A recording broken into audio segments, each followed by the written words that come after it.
Coach Tom Avery here, head pro at the Consistent Tennis Wins Academy in Naples, Florida.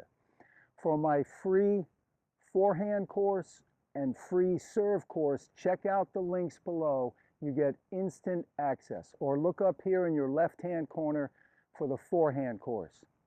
I had a question from one of my subscribers, and he said, Tom, how much gap between our body and contact point? I feel I'm playing too close to the contact point. Well, first of all, let me say that if you're too close to the contact point, that is not a good thing, because it's going to cramp your swing and it reduces your swing radius, which is going to reduce your potential for power. Now, how far away do we want to be? About a hand's width. Now, using your hand, the tip of the thumb to the tip of the pinky, away from the torso. So this is where we want that elbow away from the torso when we're making contact. This allows me to swing freely, and it gives me a decent swing radius, meaning that the ball is not too close to my body. The radius is out here away from the body. The further you can get the contact point out away from the body, the more racket head speed you're going to get.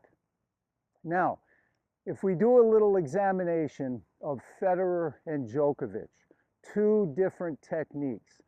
Now, Djokovic uses an elbow flexion technique. That means his elbow is bent when he's hitting the ball. Slight bend in the elbow. Now, David Ferrer, Andy Murray also use this technique. On the other hand, you have Federer and Nadal who use an elbow extension technique, where the arm is fully extended out away from the body. Now, which one is better?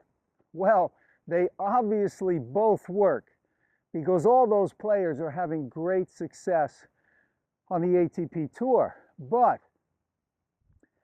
which one is better in my mind? I would have to say the one that's more efficient, takes less effort, you get more bang for your buck, is the Federer and Nadal technique. Because by using elbow extension, you have a greater stroking radius. So the ball's out further away from your body, you're going to create more racket head speed, so you're getting more power with the same effort. So, you know, that's the way. You look at Federer, I mean, he's the smoothest player that ever played. So, you know, the elbow extension technique in my mind is a little bit better than the elbow flexion technique. Now, how do Ferrer, Murray, and Djokovic? They're also creating tremendous power, and they're using that. They're getting that from the torque, the rotation of the trunk, and then releasing that. And these guys are super athletes. So you can get power both ways, but I have to say that elbow extension is a little more efficient. You get more bang for the buck. The other thing is, with the elbow extension, is that the racket lag, okay? Now, racket lag, remember, is this, where the wrist cocks back or lays back, and then you can snap that lag into the shot. With the elbow extension, you get more stretching and more contraction, which can be transferred into the impact area, the contact zone. In other words, when the arm is extended, okay, my arm right now is fully extended here, and when I lag the racket back, lay the wrist back, I get more stretch in the front of my forehand. forearm rather, and the back of the forearm is contracting. Now, as I hit, I can release that contraction into the contact area. So, bottom line, make sure that you get at least a hand's width, whether you use elbow flexion or elbow extension. Both of them are going to work great.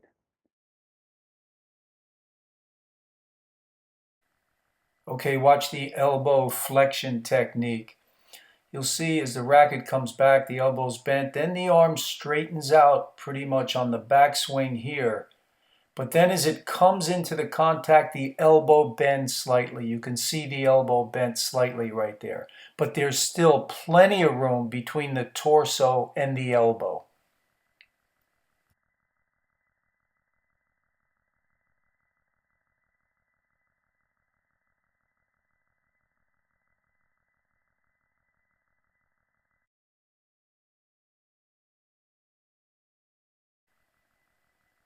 Watch the elbow extension technique here.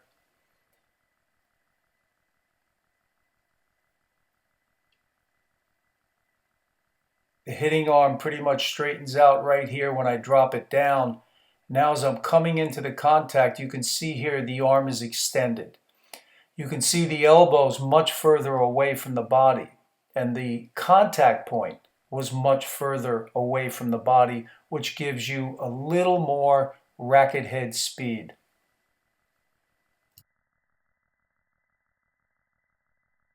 Any comments or questions, please post those below. Please subscribe to the channel. And remember, for those free courses, you've got the forehand course up here. The serve and the forehand are down in the description box. All the best and have a good one. Happy hitting. Take care.